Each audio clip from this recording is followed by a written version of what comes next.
তারা গুটি কয়েক তরুণকে যেভাবে এম্পাওয়ার করেছেন, বাকি তরুণদেরকে এক্সক্লুড করে।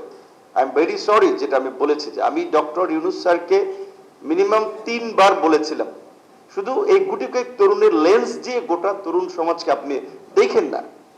জুলাইয়ের সময় খোঁজা হয় যে জুলাই কন্যারা, জুলাইয়ের সাহসী নারীরা তারা কোথায়, তারপরে আর আসলে আর তাদেরকে মনেও রাখা হয় না, খোঁজা হয় না। এটা একটা বাস্তবতা। ইন্টারিম গভর্নমেন্টের সময় আমরা দেখেছিলাম নারী জুলাই কন্যা, বিশেষ করে তাদেরকে বিশেষায়িত করে বিশেষণ দিয়ে এনকারেজ করার জন্য প্রোগ্রাম করেছিল। আমাকে কয়েকজন বলেছিল যে তোমাদের সাথে ওদের পরিচয় আছে, ওদেরকে তো রাজনীতিতে জায়গা করে দেওয়া উচিত ওদেরকে। কিন্তু আমি জানি না যে ইন্টারিম গভর্নমেন্টের সময় এই নারীদের আসলে কন্ট্রিবিউশনকে রেকগনাইজ করার জন্য কতটুকু কি পদক্ষেপ নেওয়া হয়েছে। কারণ এখন ধরেন এটা একটা পলিটিক্যাল গভর্নমেন্ট, তার একটা পলিটিক্যাল ইন্টারেস্ট আছে, পলিটিক্যাল লক্ষ্য আছে।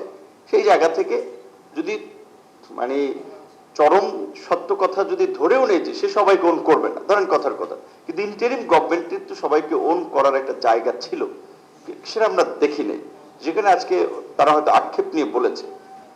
এমনকি এই অন্তর্বর্তীকালীন সরকারের সময় আমরা তরুণদের একটা ডিভিশন আমরা কারণ কি যেহেতু রাষ্ট্র একটা নির্দিষ্ট এবং গুটি কয়েক তরুণকে, রাষ্ট্র বলতে ওই সেন্সে যারা রাষ্ট্র চালাচ্ছিলেন তারা তো আসলে রাষ্ট্রের হর্তাকর্তা, তারা গুটি কয়েক তরুণকে যেভাবে এম্পাওয়ার করেছেন, বাকি তরুণদেরকে এক্সক্লুড করে।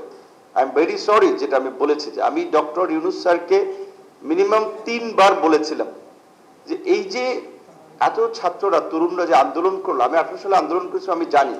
আপনি বিভিন্ন বিশ্ববিদ্যালয়ে যান, তরুণদের সাথে ইন্টারাকশন করেন, সভা সেমিনারে অংশ নেন, বাংলাদেশের তরুণদের কথা আপনি শুনেন, বামপন্থী ডানপন্থী ছাত্রদেরকে ডেকে একদিন আপনি 1 ঘন্টা একটা চায়ের সেশন করেন যে তারা কেন এই আন্দোলনে এসেছে, তারা কে কি করেছে, তাদের কাছে শুনেন।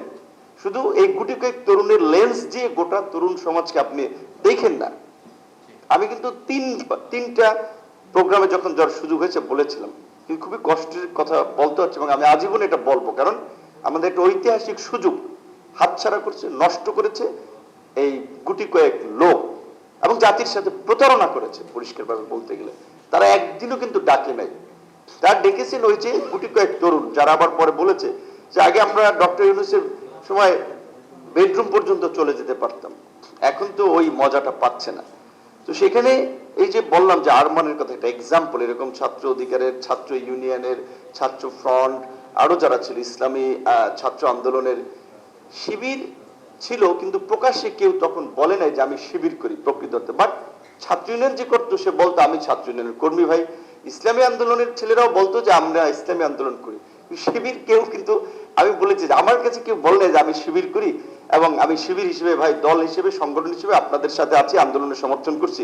এটা কখনো, আমি যে কয় বছর ছাত্র আন্দোলন করেছি, আমি কখনো ওই প্রকাশ্য পরিচয় তাদেরকে পাইনি।